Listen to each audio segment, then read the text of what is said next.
Évangile de Jésus-Christ selon saint Matthieu.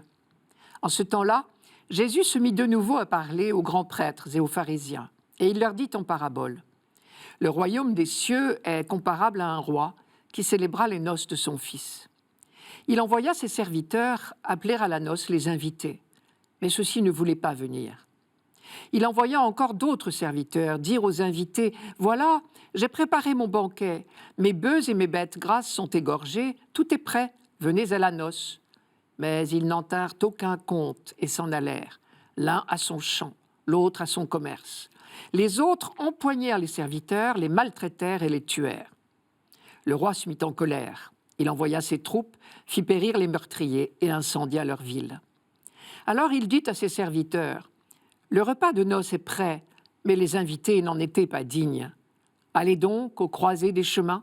Tous ceux que vous trouverez, invitez-les à la noce. » Les serviteurs allèrent sur les chemins, rassemblèrent tous ceux qu'ils trouvèrent, les mauvais comme les bons, et la salle de noces fut remplie de convives.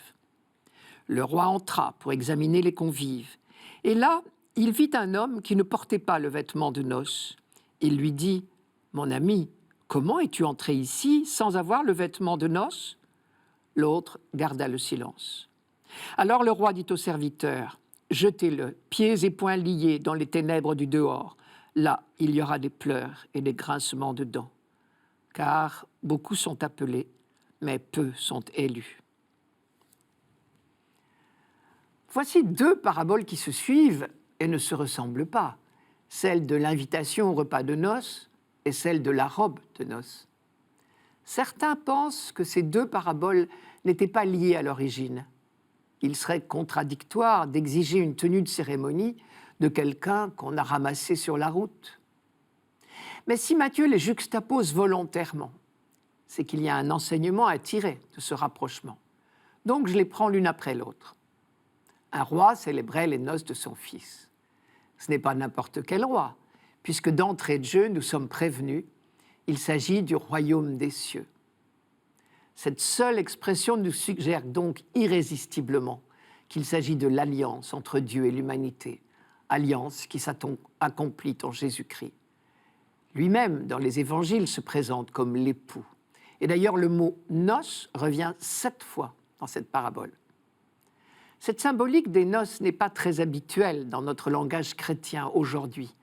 Et pourtant, c'est dans ces termes-là que les textes tardifs de la Bible parlent du projet de Dieu sur l'humanité. Depuis les dernières prophéties d'Isaïe jusqu'à l'Apocalypse, en passant par le Cantique des Cantiques et les livres de sagesse, pour n'en citer que quelques-uns, l'amour de Dieu pour l'humanité est décrit en termes d'amour conjugal. Et c'est bien pour cela que saint Paul dit que le mariage est la meilleure image de la relation de Dieu avec l'humanité. Mais dans l'Ancien Testament, il était clair que cette annonce et l'accomplissement du salut universel de l'humanité passaient par Israël. Le peuple élu était en mission pour toute l'humanité. Et c'est dans ce sens qu'on a appris à lire la phrase de Dieu à Abraham « En toi seront bénies toutes les familles de la terre ». Pour reprendre la comparaison de la noce, on dira que les Juifs étaient les premiers invités à la noce. Et le maître comptait sur eux pour élargir ensuite l'invitation et faire entrer derrière eux toute l'humanité. Mais on sait la suite. La grande majorité des Juifs a refusé de reconnaître en Jésus le Messie.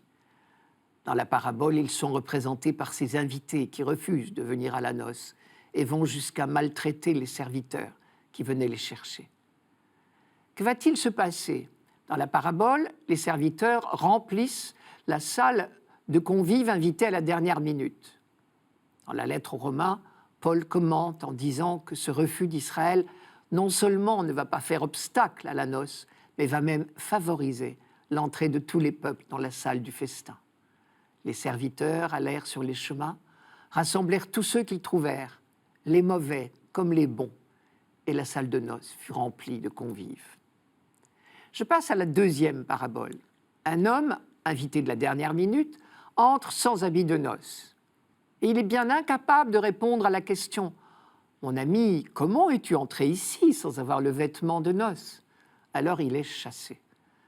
cela ne signifie certainement pas qu'il lui fallait satisfaire à une exigence de comportement, que le vêtement de noces pourrait symboliser un mérite quelconque. Dès qu'on parle de mérite, on dénature la grâce de Dieu, qui par définition est gratuite. Avec Dieu, il n'y a pas de conditions à remplir. La première parabole dit bien que tous ont pu rentrer, les mauvais comme les bons. Alors que peut signifier cette deuxième parabole ? Regardons la multitude qui entre dans la salle du festin des noces. Bons ou mauvais, ils ont revêtu la robe de fête. Ils ont accepté l'invitation imprévue et s'y sont préparés. Un seul n'a pas jugé utile de le faire.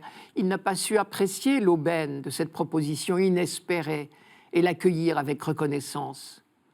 À la question « Comment es-tu entré ici sans avoir le vêtement de noces ?» il aurait suffi d'un mot d'excuse ou de regret, mais il garde le silence.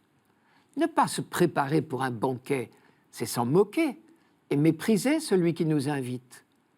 Au fond, tout comme les premiers invités, il a péché par suffisance. Conclusion, la première vertu qui nous est demandée, c'est l'humilité.